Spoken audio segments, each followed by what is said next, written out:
The city of Brittlebone is a river town nestled into the banks of the Great Miami River in southwest Ohio.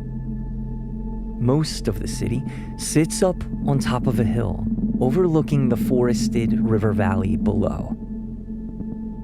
And up on that hill, the town embodies that distinctive Midwestern mix of Rust Belt abandonment and somehow constantly packed traffic intersections.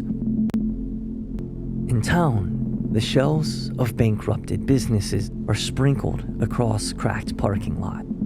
Freshly renovated gas stations have their little gas pump TV screens flashing ads at the townfolk. There's one church to match every bar and 2 fast food restaurants for each of those.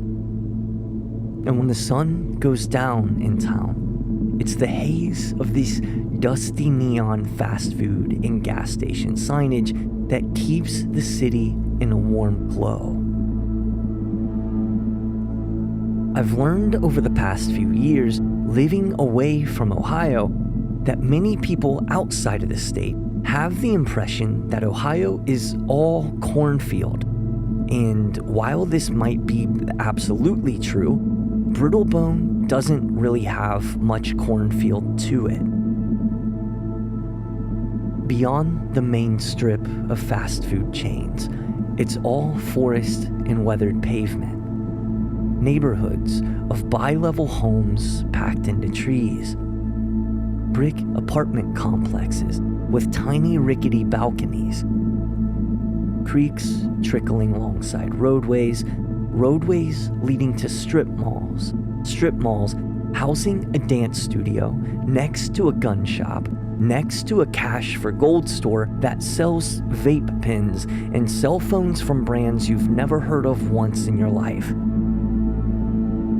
Up on the hill in Brittlebone, there's one old cardboard factory, overgrown with vine and vegetation, still pumping out plumes of smoke.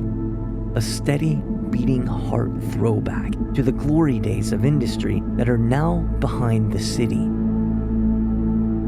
The factory stands right across the street from another local legend, Grandma Ann's Pizza, home of the crazy calzone and meatball madness Mondays. It's here that a visitor to the city is likely to encounter the first phenomena that the town has to offer. A junction where Grandma Ann's Pizza and the old cardboard factory have a long-standing tag team partnership, the emissions of their cardboard and pizza production combining here and making the air smell thickly of delivered pizzas still waiting to be unboxed from their cardboard trappings. Brittlebone is not what you'd call a destination town, but on Friday nights, light and sound blares from the brand spanking new stadium for the high school football team, and a renovated half-century-old bowling alley buzzes with life, a venue that plays host to both the town's most popular bar and the high school's after prom. With a modest population of 12,000, life in the city of Brittlebone, up on the hill, keeps busy, but keeps quiet, and keeps maybe an unhealthy fixation on that high school football team. Nothing too strange, or at least our breed of podcast-worthy strange, really rears its head up on Brittlebone's plateau. Rather, the stories of strangeness seem to grow where the plateau ends, where the town drops off to its east and west, down into the shadow of surrounding trees.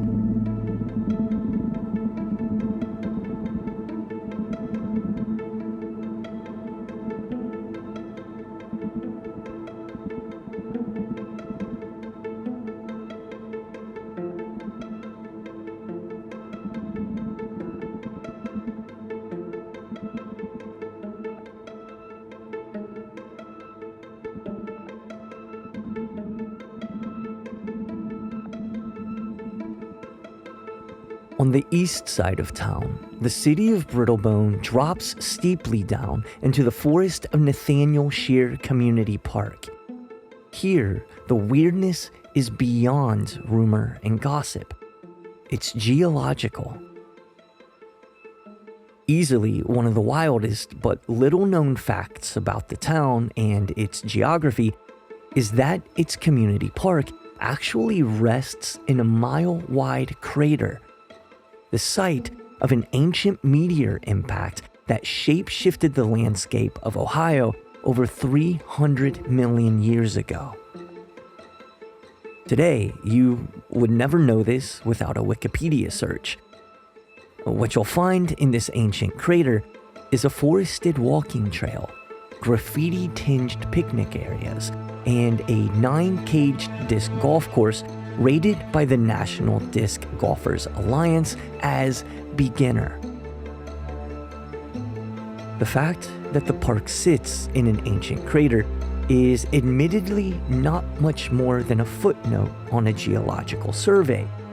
But if you'd like to maximize the dramatic effect of the topography, and of course we do, then in the same way that North America was shaped by the crawl of ancient glaciers, you can say that the city of Brittlebone itself is perched on the edge of an ancient meteor crash. And you'd be right, because it is.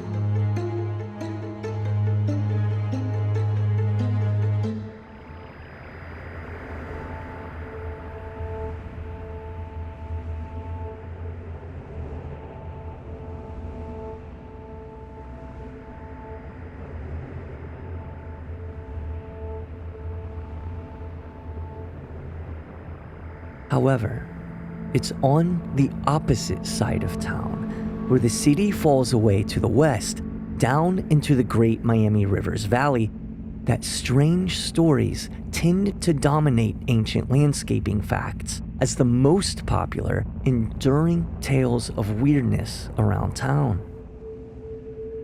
Here, the fog rolls thick along the river banks in the valley, shrouding the town's most well-known hotspots for wild claims. Here, down in the valley, is where we find what I like to call the 4 pillars of Brittlebone lore. 4 pillars that hold up the town's reputation of strangeness. At the farthest north end of the town sits the largest pillar, a long-abandoned factory with a history full of well-documented death and disaster. A towering image of industrial decay and a bastion of the area's spooky tales, it's little surprise that the enormous riverside compound known as the Driscoll Munitions Factory stands as a legend of paranormal rumor that has been featured on a nationally televised paranormal investigation.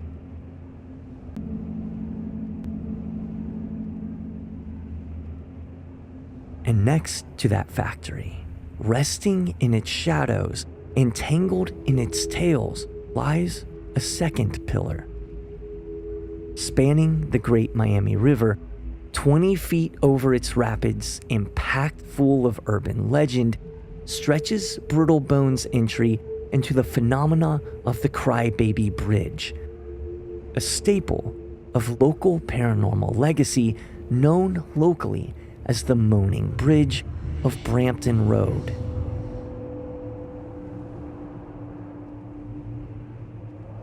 And for most towns, this little spot along the river, where the area's most notorious haunted bridge sits right next to a television-ready haunted factory, all staged down in a foggy, forested valley, would be enough to pass the spookiest of standards. But in Brittlebone, there's something else said to be stalking the riverbanks. Something more mysterious than its bridge and more famous than its factory. The third pillar of Brittlebone lore is a creature brought to life by a somewhat shocking history of documented sightings. A river monster claimed to lurk in the depths of the Great Miami River that comes ashore to slip between the shadows of trees along the riverbanks of the town.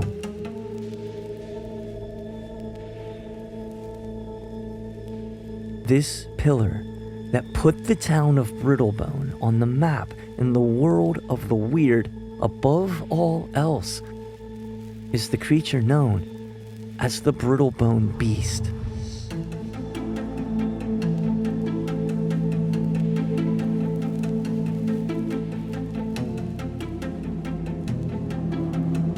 If you were to search online for the strangest of things that the town of Brittlebone has to offer, you'll find this trio of oddities representing the city well. A bridge, a building, and a beast. But we have to go downriver to the south end of town to find the true heartbeat of local whispers, the hidden fourth pillar. The place that inspired this project in large part because I haven't encountered it at all while researching the town's eerie tales. It's a place only accessible by one road. A road that breaks away from the crowded intersections up on the hill and leads out, away from town at a steep downhill, down into the shadows of surrounding forest trees. And the further along the road you drive, the farther you get from town, and the farther down and down you go.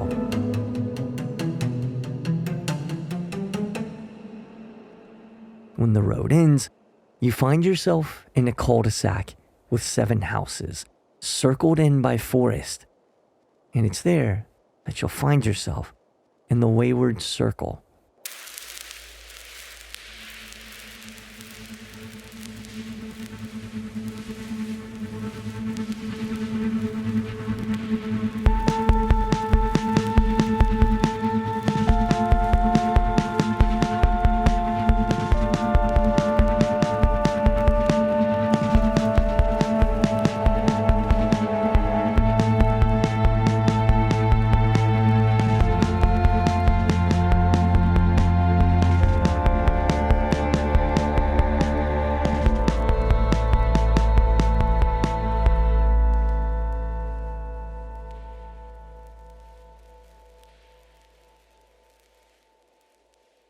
Blood has nearly been forced out of my eyes from the amount of painfully bright neon font that I've stared at on old paranormal blog sites and message boards, just trying to find any mention whatsoever of the Wayward Circle. But there's not a single book, website, or forum that I found that even so much as hints at such a place. And yet, growing up in one of the 7 houses of this circle, other kids in school were always asking me questions about what it was like living down there in the cul-de-sac, because they'd heard stories.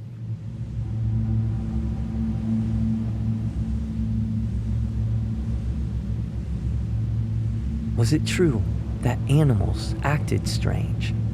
That cats always had their hair standing on end, and that dogs would growl at walls in empty rooms?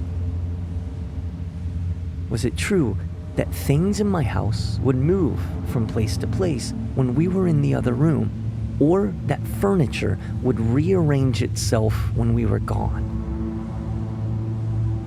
The questions went on.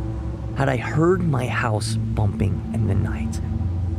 Did our TVs and radios sputter, static, and go out?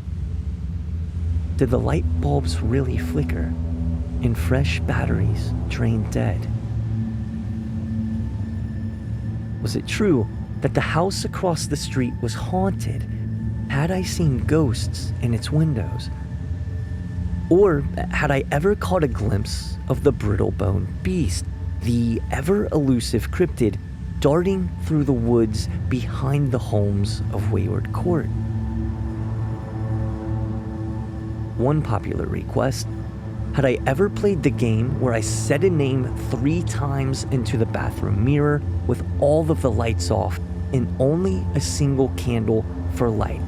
A game popularly known as Bloody Mary, because the story was Sarah Crafton's mom, who lived 3 houses over from me in the cul-de-sac, had done it to prove to Sarah that it was all just silly urban legend, and a horrible, pale white face had appeared in the mirror, and now her mom was in a coma, and Sarah moved away to live with her grandparents in Indiana because she was afraid to step foot back inside her own house.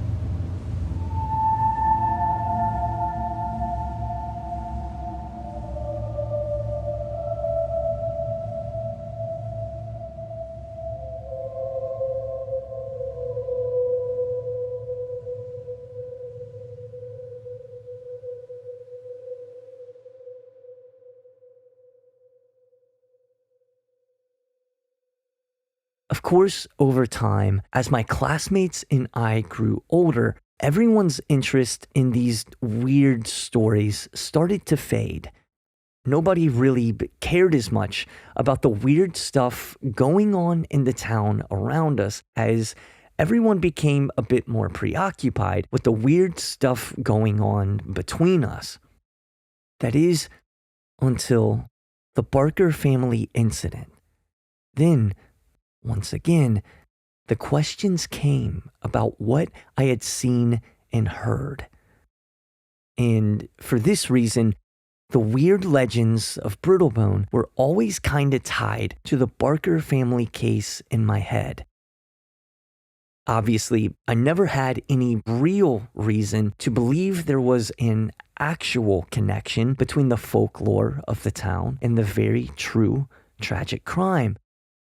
But that, perhaps, has changed.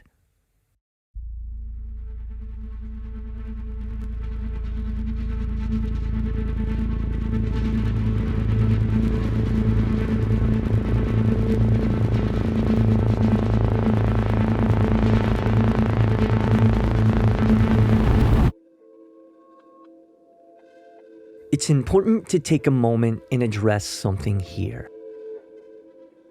Truth be told, the answers that I had from my classmates back in the day about living in the wayward circle always disappointed them.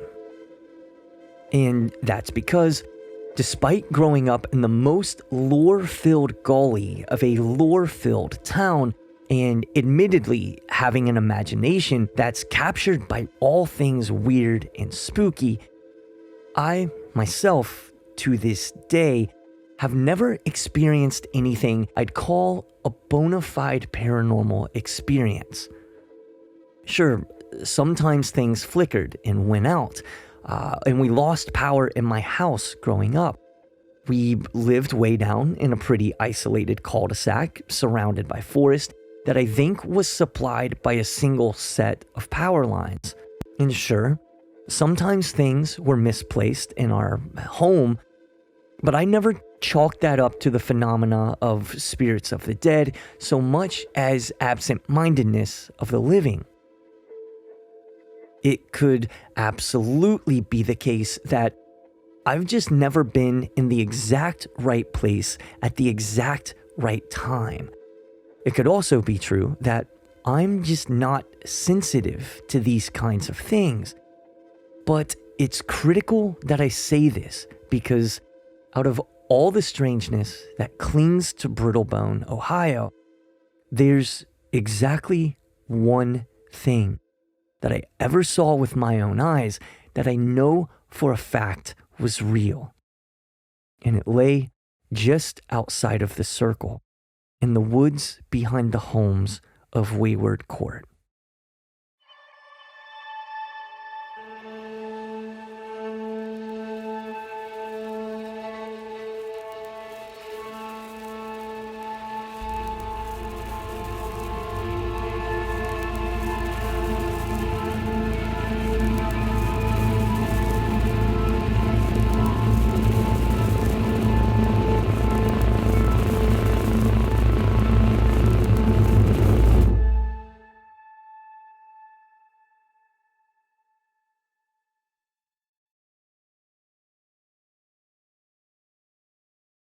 It sat not far from the river, well out of sight from the houses in the cul-de-sac. It was built upon a long, narrow cement slab, and it stood about 10 to 12 feet tall. It was a little moldy, covered in some dirt and grime, but in otherwise fantastic condition. There, out in the middle of the woods, stood a full wooden staircase, pointing up into the sky and dropping off into nothing, leading to nowhere, as if someone had intended to build a home in the middle of a forest, started with a staircase, and then just disappeared. Nobody knew who built it or what purpose it had. It was odd, out of place, and useless, but the only real dangerous thing about it was that it had no handrails, so at worst, it was kind of a safety hazard. Thanks to the youthful imaginations of the kids in town, the staircase was an artifact of local mystery and mischief. It was, at different times, called a portal to hell, a gateway to heaven, or the spot where such and such couple had rounded such and such base. Kids would dare each other to climb it, or as they grew older and more bold, would sit around on its steps, nurturing the garden of discarded cigarette butts and empty beer cans that spread around its base. Around town and Brittlebone, the stairs weren't a big deal. They were just one of those weird things sitting around town, mostly forgotten about until a conversation turned into talking about the weird things sitting around town. Nobody really considered the staircase anything more than odd, slowly rotting garbage in the woods. Until the day John Barker doused the staircase in gasoline, lit it on fire, and went home to be murdered by his wife.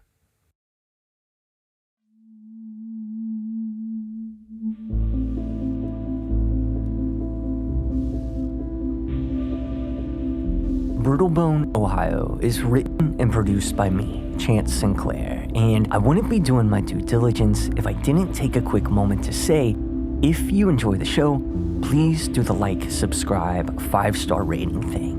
And please feel free to share the show with anyone you'd care to that you think might enjoy this kind of thing. This is a completely independent program. Be sure to stay tuned to these short little after-show segments because I'm getting some good listener feedback already about what you'd like to hear moving forward. And I'm getting feedback that y'all might have some stories to tell as well. If you have any questions, suggestions, or stories that you'd like to share, please reach out to me on the show's socials at BrittleBonePod across social media platforms, email at brittlebonepod@gmail.com, visit our website at brittlebonepod.com. Thank you to those who have reached out already, and thank you, if you're hearing this, for listening.